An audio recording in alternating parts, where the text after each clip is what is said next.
Fans, for sure.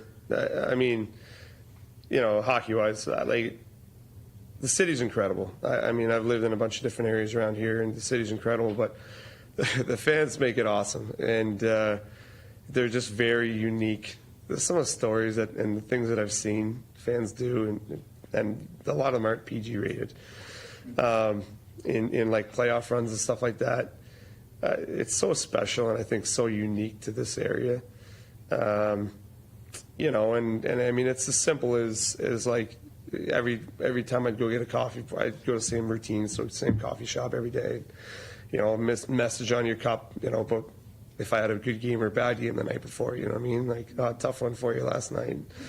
So, I mean, all the way down, they bleed black and gold, and that's part of why I think there's so much pressure on the team to have success, and why they focus on it so much is, I mean, you can't slip. I mean, you guys see it. You're all here every day, and you don't have the ability to slip in the city, or you're going to hear about it. And we wanted to produce and be good for the fans and live up to that reputation. And so it makes it special to play here. It's so hard to say goodbye to Brad Marchand.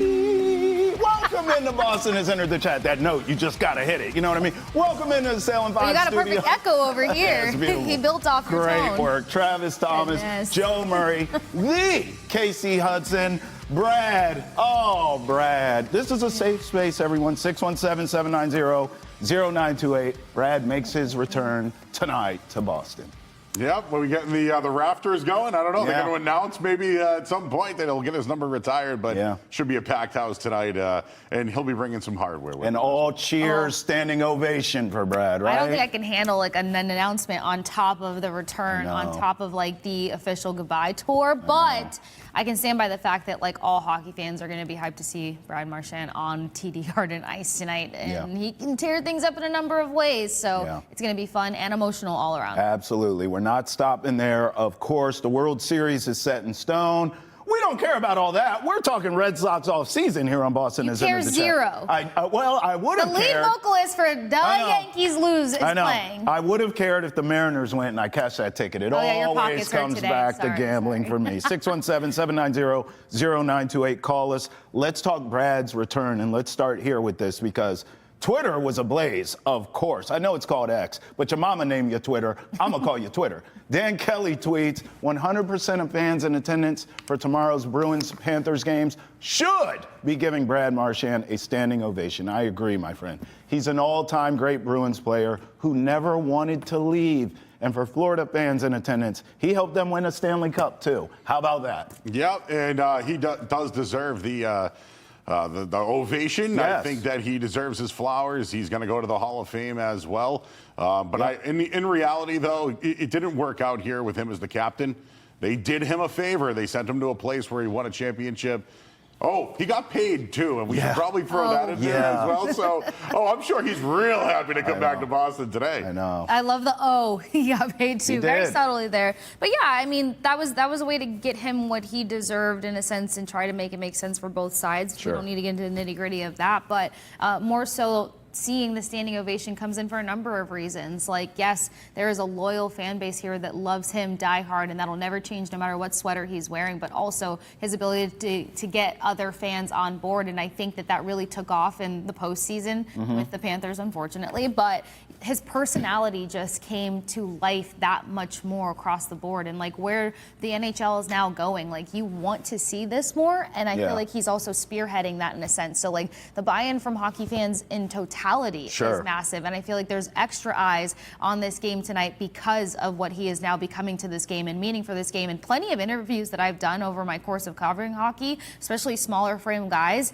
this is the dude they looked up to. This is the guy they talked about. There are parts of his game that they tried to replicate so that they themselves can have a long-standing career in the NHL. So there's a lot of emotion packed into this. I'm just bitter about this, like, Boston to Florida thing. Like, what is it? Like, you come here, you star, you win, and then you end up in Florida. Brady goes there, marching. Many of you make your money here, and you're like, I'm tired of these winners, and then you go to Florida. I mean, what is going on? You did the opposite. You came from Florida to here. I did. But most people, I get extra flowers for that? Yeah, I guess so. Okay. It's just the connection. I don't know, Joe. For a loop. Well, listen, I can't believe Florida is actually like a hockey town anymore. I can't believe that. But he belongs there. There are a bunch of rats there. And he fits right in, and he's perfect. Right. And it just shows how the Rat King now. He is the Rat King. But he struggled there in Boston last year, goes there, and he just puts up incredible numbers. But, you mentioned this. He's relatable, man. He is. And if you think about all the great Boston Bruins, he's probably the one guy that you could really look at and say, man, started as like a third liner, worked his way up. Yeah. One of the best shorthanded scorers of all time. Exactly. And then, could mix it up a little bit. So I think he's one relatable player that a lot of the fans can obviously, look back and say, man, I love that guy. More tweets from you. Call us too, 617-790-0928. We want to hear about your emotions with Brad's return. Here's Sam who tweets, still like Marchand and always will, but him in a Cats jersey just feels so wrong. Him going to Florida was like when Hulk Hogan joined the NWO and WCW. My heart was broken that day. Not mine. Hollywood Hogan was lit. I loved Hollywood Hogan. I liked him way more than the say your prayers, brother, eat your vitamins, brother, do your push-ups. That was steroids, Hulk. I liked Hollywood Hogan. Joe, help us with this because I don't get the wrestling. Yes, Hulk Hogan was the greatest face of all time and then turned his back. Yeah, he did. And then, well, it's not as much as that, but hey, I think they'll get the ratings and the money and all that stuff. Brad Marchand brings that to the table here. But I don't know, seeing him in a different jersey, does it really bother you? Because I was happy for him during the run. What? I was rooting for Brad Marchand last year. I was crushed. Oh, wow. I was not. I have to be honest, but on top of just got to Boston. Yeah. The buy-in for me for the Bruins came off the top, and then I'm coming from a Tampa Bay Lightning background, and the Panthers piss us off in every way possible because they're trying to pretend like they're the first to do it in Florida, and that's just not the case. Facts. So there's so many things that the Panthers just do that don't line up with me. Yeah, it's interesting the takes here because we were both outsiders who came into this. And listen, I cover the Caps forever. Marchand was a thorn in their side, just like he was many other franchises in the league. So I always had a reverence for him in a lot of ways. He was the Bruins in my mind. So when I got here and had a chance to cover him, meet him, great guy, all that, I was attached immediately to the guy, and then he's gone. So I'm the same way. I was crushed. I was happy for him, of course, but I was crushed to see him win with them. Growing up here, though, when Ray Bourque got traded and went to Colorado, we rooted for him, and he brought the cup back to Boston for the first time. So, in a way, I had to kind of root for Brad. You felt that already, kind of. It was the same exact thing, No, that makes a lot of sense. Hey, more tweets coming in, by the way. Call us, 617-790-0928. Brianna, now she is a Panthers fan. Brad Marchand hat trick tomorrow against Boston. Who says no? We do. Not going to happen, although I do think he's going to put the biscuit in the basket tonight. I don't see a hat trick coming. And I have the Bruins on upset alert. Watch out. Panthers not playing well right now. I'm just saying there's a chance. I mean, Panthers not playing well right now. And I was looking at their back. I mean, the injury plague has continued to prevail for this team. Facts. When you lose a Dmitry Kulikov, that's going to hurt you. And that's coming in on the back end where he was somebody who made sure to keep the area clean around his goaltender. And that hasn't been happening too much. That's how Buffalo Sabres are kind of feeling themselves right now. Right. Don't on the doorstep. Time and time again. So, of course, I'm rooting for the demise of the Panthers. Brad can catch a goal. I'm okay with that. Yeah. I'll say no on the hat trick, but can he get a Gordie Howe hat trick? Maybe mix it up with somebody and score a goal on the night. I'd love that one. I would love that, too. And that would be so Brad, wouldn't it? Who would he drop with? Swayman, baby. Oh, let's get it. Oh, come on. Oh, yeah. Jeremy Swayman, would he take the mask off? I don't know. There might have been a little issue between the two of them last year. I don't know. I ain't ready for all that, man. I don't need that. I need more emotions. Allegedly. I need more emotions. Here's an emotional Brad one-on-one with Sophia. Check this out. I think everyone understood. Some people were wondering, is he going to come back? I think everyone understood. You won the Stanley Cup. Congratulations with the Panthers. And what you wanted, what was best for you and your family to re-sign in Florida for long term. What's your message to the fans? Yeah, my message to the fans. Obviously, I just want to thank you guys for a very incredible stint here. It's been the best years of my... Sorry. Yeah. All right. You do have to do that again. Okay. Yeah, I just want to thank you guys for everything. For the last 15 years, it's been the best years of my life. I never could have imagined coming in to an organization in a city like this. You know, as a young boy, so much to learn. You know, and the way you guys embrace me and love me as fans, I can't thank you enough. You know, I've built a home, family here, and I've grown old. You guys have been there every step of the way. So I hope that, you know, I've brought you guys as much joy as you've brought me and my family. And thank you for everything. Oh, I can't, man. Like, I'm not ready for all this. By the way, you can see that extended interview, the full thing on pregame. We have all your pregame and postgame coverage of tonight's game here on NESN, so keep it locked like you always do. But seeing that just ripped my heart out all over again. I thought I was healed, and then to see Brad get emotional and not even want to talk about this and have to step away and gather himself, and then he comes back. You can hear the voice cracking. You see the eyes watering. Oh, Brad, no, I'll never get over this, man, never. It got dusty in here. I was gonna say, it got a little misty. Did we turn some extra fans on in the studio? Oh man, Brad, no. That's real emotion, Joe. That's real emotion, but can the Bruins? Okay, let's get into that it. emotion Let's get into it. Okay, so let's have the discussion, because I said I have them on upset alert tonight because the Panthers aren't playing well. I'm not saying the Bruins, look, that road trip was tough, but you're back home, okay? So neither team's playing great, but the Panthers are not. And all the attention tonight is going to be on this. So if I'm the Bruins, there's no pressure here. It's house money. Everyone's looking at that guy. No one's expecting us to win. I see the Bruins tonight making this a chippy, competitive game, and I think they could win. I know you like goals in this, right? Yes, and I'm sure Kasey will be able to check me on some facts here, but the Bruins can score goals. The problem is it's all David Pastrnak. Right. But the Florida Panthers give up a lot of goals. Therefore, the Bruins give up a lot of goals. So I would go with the over tonight, 5.5. Okay, but you like the Panthers, gut feel? I just feel like the Bruins coming off a road trip and then first game back with all the emotion. Yeah. You would hope they're hyped up for this, but teams that come back from a road trip generally struggle. Yeah. Plus, the Bruins need the win tonight. They need to show something. Yeah, I think they both do, to be honest. I feel like the Bruins need it more. They do. And I'm going to go with that because of just what the margin looked like in some of their losses. You know what I mean? Like some of the self-inflicted wounds, that's going to sit with you more so. And Marco Sturm's been talking about it being more of a mental thing than anything else. I mean, those first 3 games, they won in different forms and fashions. Yes. So you have to credit a team that can win in different ways. We used to say that about the Red Sox, you know, until the run was over. So I feel like this is going to mean more, not to take the emotional element away from it, but maybe that's something that they can capitalize on, because you have a handful of players on this roster that never played with Brad Marchand. They can respect his game. They can respect what he brings to the NHL, but they didn't play with him. They didn't have those years with him. So right now, this is a turnaround spot for the Bruins more than it is for the Panthers, because the Panthers have the we're injured, we're banged up narrative. So right now, it's everything that they told themselves they weren't going to do on the road trip that they need to make sure that they do tonight. Don't end up on the penalty kill forever and ever, amen. I don't care how good you are. And you're going against a Brad Marchand, who Pasta joked about, is probably going to be gabbing at the gills a little bit and instigating situations. But you're also talking about a team, the Florida Panthers, that led the NHL in drawn penalties last year, and oh, by the way, are on a good trajectory to get right back there. Brad Marchand's one of those leaders. Yeah, he is. And so is Lucianen. So you've got guys that can strategically really impose their will on you mentally. So if we want to see this Bruins team have a chance to get over a mental hump and get back to what they did well in game 1, 2, and 3, regardless of how they got there, this is tonight. I think that's a fair point. I haven't seen either one of you since the road trip.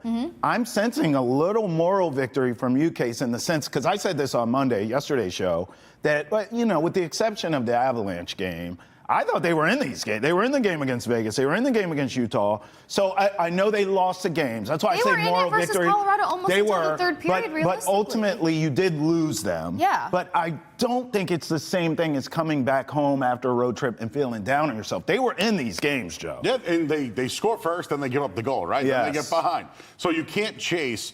But the penalty minutes are the biggest thing, right? Yeah. Right. Whenever they have more penalty minutes than the other team, they're 1-3, but come on now. They're just not good enough in the margin for error.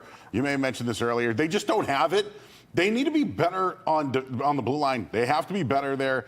And am I calling out the goalie? Maybe I am. Do it. But when you make that kind of money, we kind of hope you could maybe stop a few more shots in there. It's not all his fault. Right. I do think the defense can be better. They can block more shots. Charlie McAvoy can be better at not turn the puck over.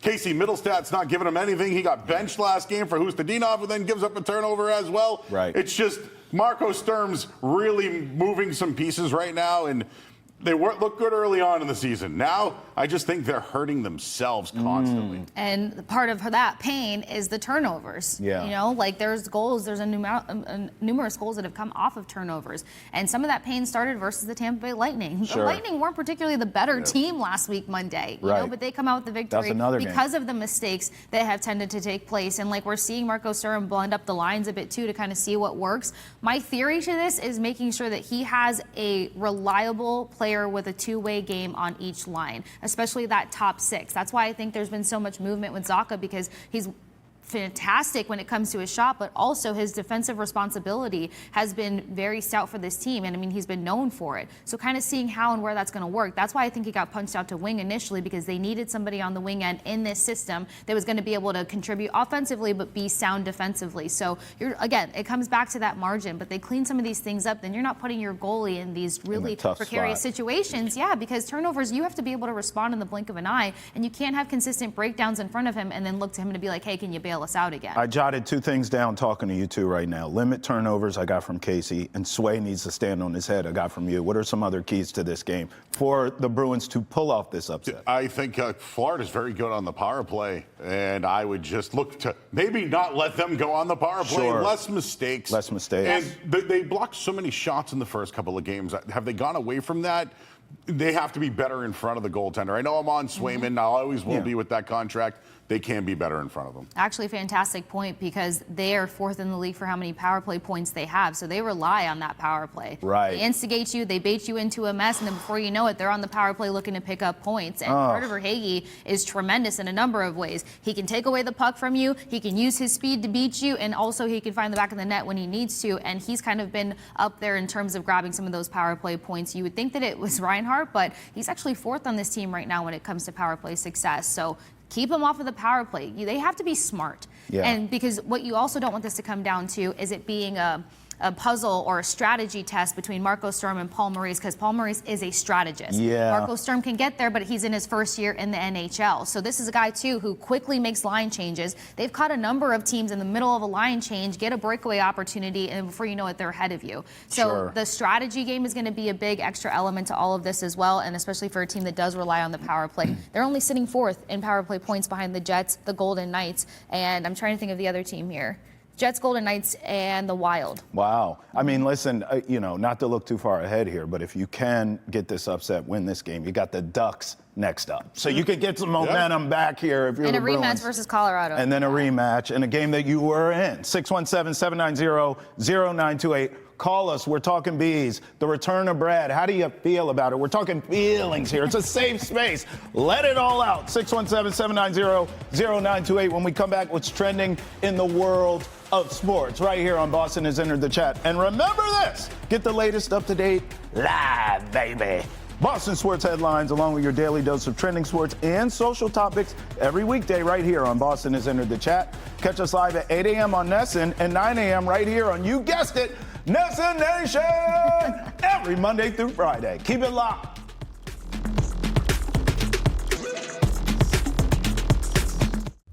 Time now for what's trending in the world of sports. Did you two know the NBA starts tonight? How about these offerings? Did you watch Hercules with your child? I did. You saw that? This weekend? You saw that? Rockets at Thunder? I actually did. Okay.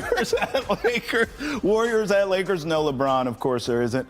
And the Celtics tomorrow night. But former Knicks head coach Tom Thibodeau was actually at Celtics practice yesterday. This according to @GreenRunsDeep. The Celtics fired Thibodeau after reaching the conference finals, proving once again they play chess on a checkerboard. Welcome home, Tom. So he was at practice snitching, just giving all kinds of information to Missoula and the crew about how the Knicks beat them. Hey, yeah, Joe, I out-coached you in the playoffs. Well, this is how I did it. He was giving up all the trade secrets. And, of course, Thibodeau used to be an assistant here with Doc Rivers, helped win a championship. So I love the fact that he was snitching and giving up. And you know, look, his loyalty's clearly with the Celtics. So I respect that. I'm glad he did that. But in the end, I don't think it matters much now because there's a new coach with the Knicks, and the Celtics don't exactly look the same. You know what I mean? And Tom Thibodeau got a raw deal, let's face it. He did. You could go to an Eastern Conference Finals and get canned. It's just not really the best look for New York. But, you know, it's funny. I thought that he just came back to meet with Joe Mazzulla and the Celtics, but no, he's been meeting with other teams. Yeah. So I think he is interested maybe in his next job and, you know, what openings could be. There's been other guys that have come in, Jenkins, other coaches that have been fired. So Thibodeau is one of the best defensive coaches in the history of the game, really, if you go back over the last 20 years. Yeah. But is he sniffing around or was he sharing secrets? I'm still not over the New York Knicks ending whatever dynasty that the Celtics had the last couple of years. That whole situation irritated the ever-life out of Yeah. me. Did anybody check his cup, by the way? Like, was he having Irish coffee It's and decided possible. to just like really spill? Possible. No, it's just like another wounded coach that ended up getting caught up in the mess that is New York, because New York likes to approach teams and seasons with no identity, no plan, and then point fingers. So of course he's out here kind of talking, number one, and two, probably in the job search, but hopefully, or I can't say hopefully, because I can't speak to the guys who are like really into hoops, which is y'all. But if this is more of like a, hey, That's what I think it is. What can I do for Boston? Yeah, well, I think it's both. I think Joe's right. I think he's posturing for his next job. And by the way, let's stay here for a second. If I have a veteran team and I'm an owner, I'm not hiring him, okay? Like, let me be clear.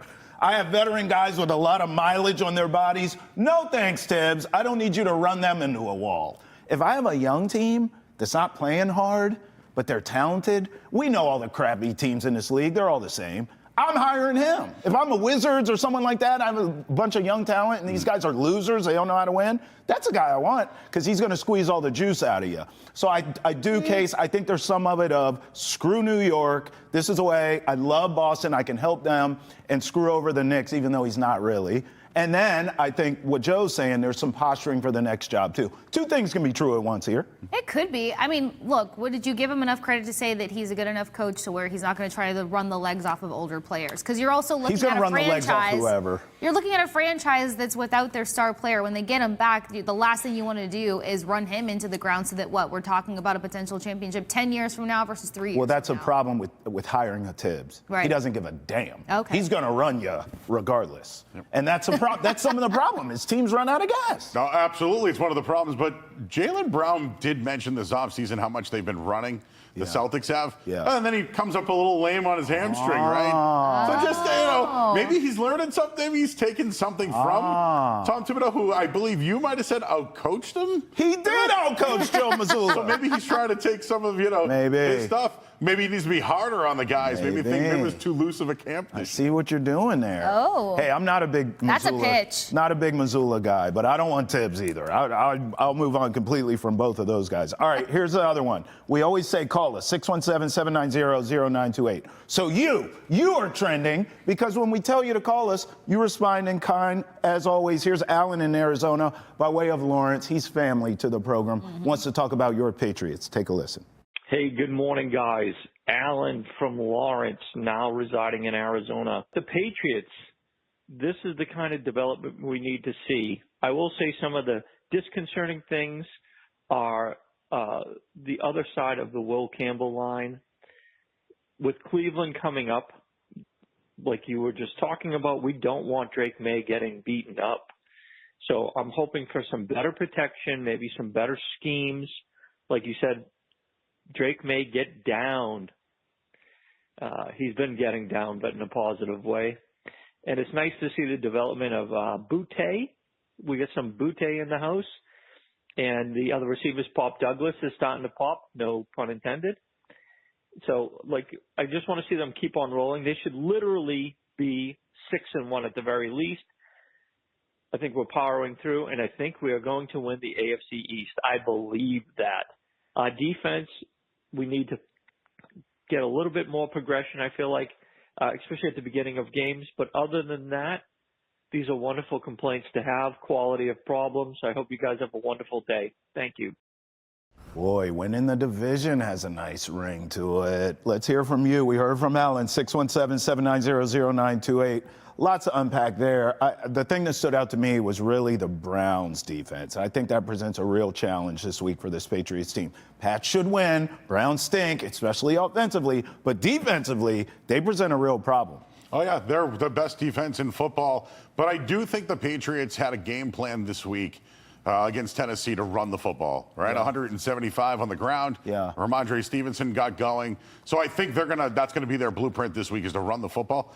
But I would ask the Patriots defense, please, do better in the first half. Yes. Right? Because the second half, you're very good. That's right. First half, how about don't give up 74 points in the first half. That's right. And 56 in the second half. That's where I'd go, Kasey. Yeah, because you guys don't want this to be a rock fight in the third quarter and then trying to see who's going to get the gut punch in the fourth quarter. They're doing so many things well. So luckily, week by week, I think it's just one extra little tweak. Yeah, so I'm right there with Joe. Start off strong. Make a statement out the gate and let Drake May continue to cook. Yeah, not just the defense, the whole team. Get out of the gate faster, get a faster start. I agree with you there, especially a team like the Browns, right? Like offensively, who's throwing you back into that game? Dylan Gabriel? Not no, how's hell no sound. It's not going to happen. So if you can go up on them 2 scores, game over. How's that sound? I want to see some interceptions. Yeah, so I'll take an interception. How about this? Win at home. You went 4 in a row. Oh, yes. Continue to win at home, please. Yep, Amen. there you go. Still to come here. Hey, the World Series is set in stone, but we don't give a damn about that. We're talking Red Sox off season here on Boston Has Entered the Chat. Come talk it with us, would you? Get in here.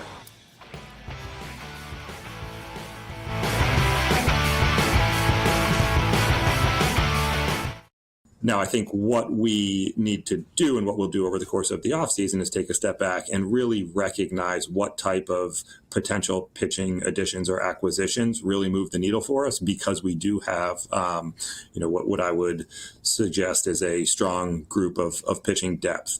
And so we want to make sure that any additions that we make actually improve our team. And, I think you can say, hey, we've got to add someone at the front of the rotation, or, if there was significantly less depth, we would say we need to just amass depth because of the things like injury and attrition that wear that down. Where we don't want to find ourselves is having to address both. And I don't think that's the case right now. All right, back at it live in the Salem 5 studio. That was Craig Breslow on 310, where you can catch all Red Sox deep dives. But we mentioned friends earlier in the program. None other than Gordo being one of our besties here on Boston Has Entered the Chat. We call you in, Nat, when it is time to get the lowdown, or at least try to break down any sort of mysterious ideas, or just get better information in terms of what should we be looking at when it comes to pitchers? We've talked about this for months now. We thought that we would grab, a 2 or 3, or the focus was a 4th guy, maybe more so. And now a few things have changed after the early exit in the postseason. So, of course, first and foremost, how are you? And second, who's on your list? I need help figuring out who should be coming to Boston to help out this team next season. Yeah, morning, guys. There's so many options, whether you go trade market, free agent market. I mean, if you're talking my favorite guy, it's a name that surfaced since the last time I was here with you guys. It's Hunter Green from Cincinnati. Who knows if he's actually available? But the Reds media is kind of dangling that he could be available. Alex Spear wrote that maybe they could dangle him in the offseason. He's got 4 years left to control, and that dude throws 100 miles an hour from innings 1 through 7. He is a guy, and he is just one of 6, 7 names on the trade market you could look to. I mean, we've talked about a lot of these guys. Like Joe Ryan's been a name that's surfaced in Boston for the better part of 4 or 5 months now, but there's a lot of guys available, and the Red Sox do need to find themselves with one by the end of the offseason. Okay, respectfully, Nat, because you my man. I call you Big Swole. We in the gym together. But Hunter Green, who I do like, that's your top choice? You just talked about Joe Ryan. You gloss over him. Skubal, allegedly, could be available. Why Hunter Green when you have these two? Why are you taking him over them? Is it just because of the control? It's in large part because of the control, but Hunter Green is a 26-year-old stud who really came into his own this year. The thing is, obviously, you're not wrong at all. Tarek Skubal is the best pitcher in the American League, and he would be the best pitcher to be moved if he moves. He is everything, but it's just 1 year of control. He's got Scott Boras as his agent. You're going to be going against the behemoths of baseball to keep him. You're going to have to give up a ton to get him. I would still do it if it's an option. Again, who knows if it's even an option? The Tigers could be playing chicken here with the guy. But yeah, if he's available, you got to make a big push for him. But the reason I like Hunter Green as an option more is because, yeah, he's an ace himself. He's got 4 years of control. He's 26 years old. The Red Sox love chasing velocity, and no one has velocity as a starting pitcher quite like Hunter Green. But again, it really is just about making sure you end up with one of these guys. You know, you got the ace in Crochet last offseason. So to me, you can be a little bit less picky you don't need to knock it out of the park with an A+ ad here, but you do need a guy that you can trust to go out there and win you a playoff game next year. Gordo, there's 2 former All-Stars available. Framber Valdez has ties to Alice Cora. Ranger Suarez is another one. I'm not sure if the Red Sox sign a free agent. When they have, it's generally been someone that's injured that they get on a decent deal. I think trade's the way to go. If it's not Joe Ryan, could it be Pablo Lopez of the Twins as well? Lopez is an interesting option, and the Twins, it feels like they've been looking to cut salary. You saw it with the Correa trade. Pablo Lopez is a very good pitcher. He missed some time last year with injury, but that's a guy who, if he's healthy, fits exactly the mold you're looking for a number 2. So that's a good option, and you know, it'd be interesting because if you're talking with the Twins, I'm sure they're going to be talking Joe Ryan, but if Pablo Lopez's name came up, would I be surprised? Absolutely not. I'm sure he's a guy the Twins could look to move. I mean, he does make some money, but certainly not going to make as much money as a couple of the free agents you just listed there. And, you know, the Red Sox their payroll's a little bit higher than I think people would think post-Devers trade. They're about $30 million off of where they were in last year's payroll. That's before potentially bringing Alex Bregman back. So you're not going to be able to go out there and sign a big bat, sign Alex Bregman, sign a starting pitcher. Like, if they're going to fix all these holes, these deficiencies on the roster, yeah, you're going to have to take trades into account here. Okay, so the Twins was a team that came up quite a bit, especially towards the trade deadline. But another team that seems to have a bit of a pitching bank that other teams were kind of looking to pull from would be the Miami Marlins. Is there anything appealing coming out of Miami for you that could be a good fit for Boston? Well, out of Miami, I really like Sandy Alcantara there. Yep. He's a guy who at the deadline was kind of a mystery because, I mean, this is a guy with a Cy Young past who had just an abysmal first half and basically entire season leading up to the deadline, but a sub-3 ERA post-deadline. The velocity was there the whole way. I mean, we've seen tons of guys struggle out the gate coming off of surgery. Even like Lucas Giolito last year was kind of abbreviated because he really figured it out, but first 6 or 7 starts were awful before he had a 2.51 in his final 19 starts of the season. Alcantara was prolonged. It didn't look good. The command was not what it was, but the velocity was there, and he really kind of came back into his own down the stretch at the very end of the season.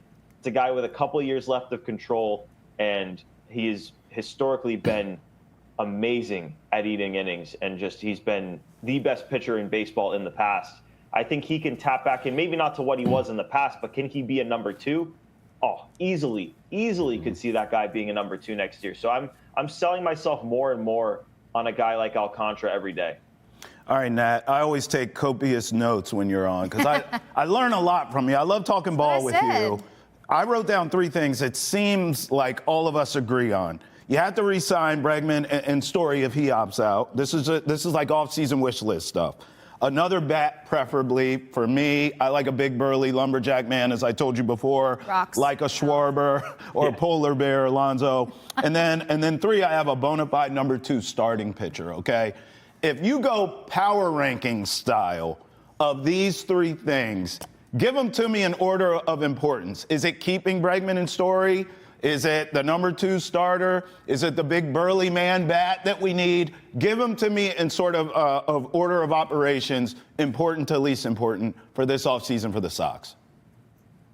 Well, I feel like it starts, and it's crazy because it might be the least important need if you're going like purely on paper. But Alex Bregman needs to be step 1 of this offseason. You got to find a way to get that guy back here. Everything starts with him. And I know he had a poor statistical second half when at post-injury it wasn't good. But you talk to anyone in that clubhouse, coaching staff, players, everything they did this year, even when he was hurt, started with Alex Bregman. So to me, you can't let that tenure in Boston end after 1 year. Like there's a process that needs to happen with some of these kids that are getting acclimated to the big leagues, and he needs to be there for that.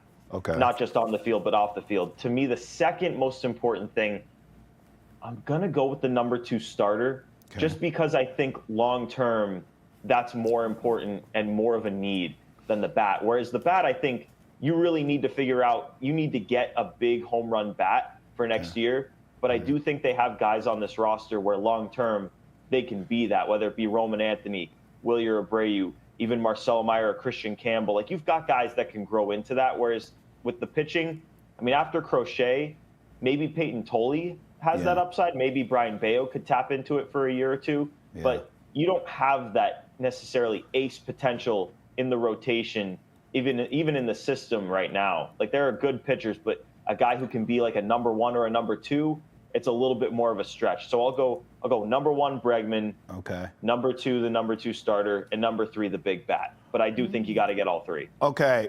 All right. So hold on. Bregman's back. Hunter Green, who you like, let's say we acquire him. Sandy. Do you think they'll have enough money to go and get someone else, like big bat wise? Or do you think that is the offseason? It's Bregman and it's a pitcher. I mean, I guess, like, I'm looking at it like, do you have enough to go get one? Like, Pete Alonso's not cheap, right? So no. Is there some ancillary guys that are a little bit like kind of Walmart brand? Like, it's not, it ain't Gucci. Walmart doesn't move the needle. Craig said move the needle, Travis. Can we get a baller on a budget? If you bring back Bregman, because that's going to cost a bag, you trade for Hunter Green. I mean, are you going to have enough money here to get something designer, or are we talking about, like, you know, bargain basement shopping? Can we go to Target for crying out loud? All right, You went from Walmart to designer. Target brand. Nat, help. Well, if you want to get all 3 and you want to, let's say you want to end up with like Pete Alonso or Kyle Schwarber as the bat. Yeah. The way I would go about it is you trade for Joe Ryan, who's expected to make less than $6 million this year. You trade for Freddie Peralta from Milwaukee, who's going to be under contract for $8 million this year. Okay. Like, even Hunter Green, his AAV might be around the $13 million, but his cash is below it. Okay. So there's ways they could go about this. I do think they might need to get a little bit creative, shedding salary. And if they're going to bring in a big bat, you're going to have to figure out the Masataka Yoshida thing anyway. Right. But it might just be about, instead of dumping the guy and getting a team to eat half the contract, you might need to attach something a little bit better, get a team to eat a little bit more of it than you were maybe planning on, and attach a better piece to do it. But there's some creative ways the Red Sox can keep payroll down. They can accomplish what they need to accomplish and stay under that second tier of the luxury tax. That's kind of what I feel like the goal is going to be for them, is stay under the second luxury tax tier and leave enough room to make additions at the deadline without really, like, because you've seen some of these teams that push themselves right up to the brink and want to stay under. They attach way too much to get some of these teams to eat money on players at the deadline. I'd like the Red Sox to, I mean, first of all, I'd love for them to go over the second tier. But right. Just speaking historically, they haven't done that in some time. So I'm not going to count on it before it happens. Yeah, just to mention ballers on a budget. What's the deal at first base? Is it going to be Tristan Casas? Like, is that the baller on a budget? That's how you intro that, Joe. Yeah, and then, again, maybe it's not Alonso, but what other first base options could there be for the Red Sox? Well, it's interesting. At the deadline, they pursued Eugenio Suarez, and it didn't get a ton of play because it didn't come out till after he got traded. But they were going to pursue him to teach him first base in season, and we have not seen the Red Sox. We've seen the Red Sox be not shy about being willing to teach other players first base. And you saw it with Romy Gonzalez as recently as the last couple of seasons. Sure. Eugenio Suarez could be the dude. He's still going to make a lot of money. It's not going to be as long of a deal, but that's a guy who hit 49 home runs. There are options. I mean, Christian Campbell played over there, but they've talked about how maybe that's not going to be the primary spot for him. I still think Tristan Casas is going to get a shot, but it just might not be as much of a guaranteed, this is your position and run with it. It might be hey, let's see how it looks in spring training, and if it doesn't look ready, like, we could see him platooning to start the year. We could see him in Worcester getting full-time at bats till he comes all the way around. First base, it could be interesting. Like, my first choice would be Pete Alonso, And you see where it goes with Costas. He could platoon at DH. He could be your DH. But if it doesn't go the Alonso route, like there are other options, but you do need to find a way either at first base or DH to have a 30-plus home run guy that opening day is going to get there. All right, Nat. Do you think Drake gets his revenge or Kendrick wins by KO again? Who you taking, Blue Jays or Dodgers, bro? Who you got? I feel like everyone and their mother is picking the Blue Jays, and I think it's fair. People think the Blue Jays are going to the Dodgers. The Dodgers are going to walk all over the Blue Jays. I don't think it's that much of I don't think it's a slam dunk series. I really don't. The Blue Jays have had something special the whole way. They took care of business with the Yankees, really didn't blink. And they have George Springer, who is playing as good a ball as any, and it looks like they're about to get Bo Bichette back. And Vlad Guerrero Jr. had one of the best postseason series that we've seen all year. I still think I'm going to lean Dodgers just because of that experience. And the Blue Jays, they used a bunch of pitching last night, and that team's got to be getting gassed. Yeah. And the Dodgers have kind of walked here.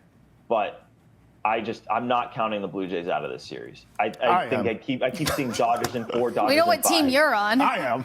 I'm counting them out. He just made it obvious. They broke a Game 7 curse wearing Austin Matthews' jersey, did. so we'll see what takes place. The Dodgers might ruin baseball. Who knows? They might.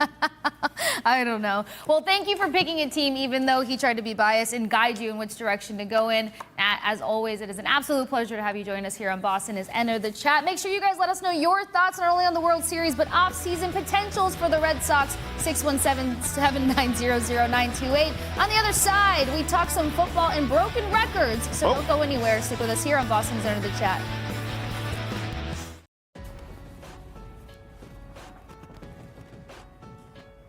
All right, records were broken all weekend long, and as you can see here, another record broken at Curry College. 522 yards, 7 touchdowns. What? Boston has entered the chat, but Montie Quinn himself has entered the chat. Monty, you had a career day, my man. 7 touchdowns, 522 yards. What'd you eat that morning to get you going, man? All I basically had was fruit. That's not what I Fruit? I'm like passed out, Monty. Are you kidding? Oh, my God. A career day, though, man. Talk about the day. And when did you realize, I'm going to run all over this team? I realized that during halftime, probably like the third quarter, when they still had 5 men in the box, and then they had 3 safeties up high. So I guess they was scared of the pass game. So our intentions was just to run over. I'm sorry. Nichols College. We need to talk to that coach. What were you thinking? This kid's running all over you, and you got 5 men in the box? Like, how disrespectful are you? Did you feel a sense of, like, be honest with it. It's just us talking here. Did you feel disrespected? I know I would. I've cooked you for an entire half, and you still have 5 men. How dare you? Were you disrespected by this? Yes, sir. I figured. Well, to go off of what he said, because you mentioned the third quarter, kind of like seeing that the fear rise in your opponent, but Travis said it, you were cooking in the entire first half. Like, what were you feeling in terms of, like, this is an opportunity to just keep building and be able to run successfully versus this team, number 1, and then be a leader for your team, number 2? Like my coach just said, as of right now, we a 5-5 team. So everybody in the conference, like, they underestimate us. We the underdog coming out of every game that we play. So the coach just put more energy in my back.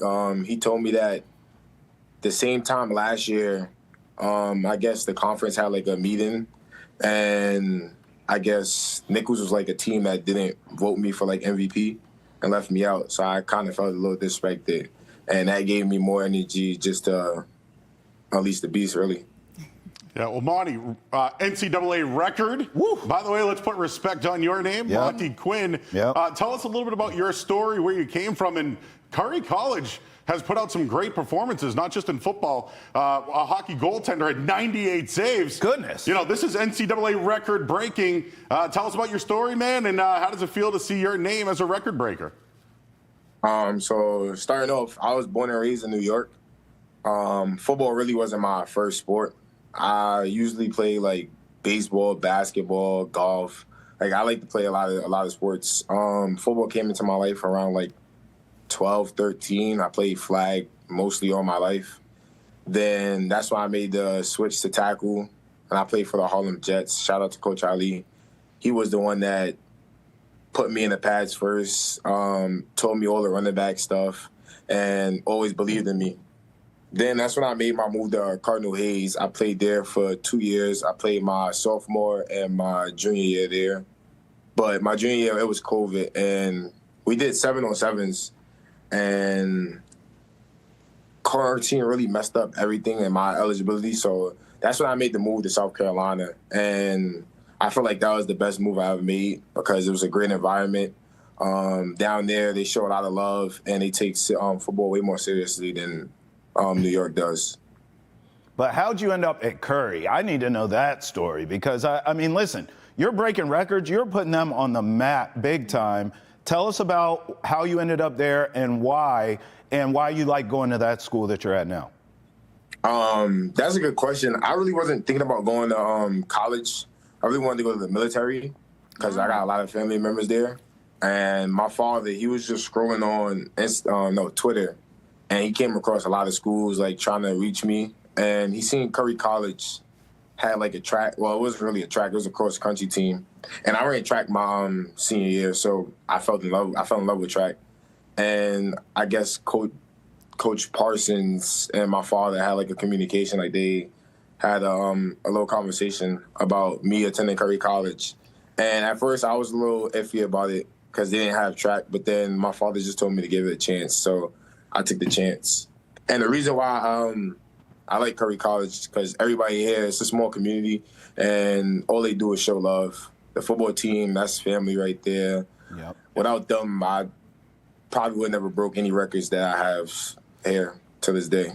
Man, well, listen, you're getting love here from Boston has entered the chat, so please keep breaking records, whatever you do. I like your story a lot, but you know this because we talked a little bit off camera. I need that scouting report about your game because I'll tell you what I see. We have highlights of all these runs you did in this record-breaking performance, but I'll tell you what I see. I see a kid that has wiggle, jukes. You get out in the open field, forget it. It's over. The high top-end speed out in the open field stands out to me. Once you get past that first level or two, you, sir, are gone. Give me a scouting report on your own game.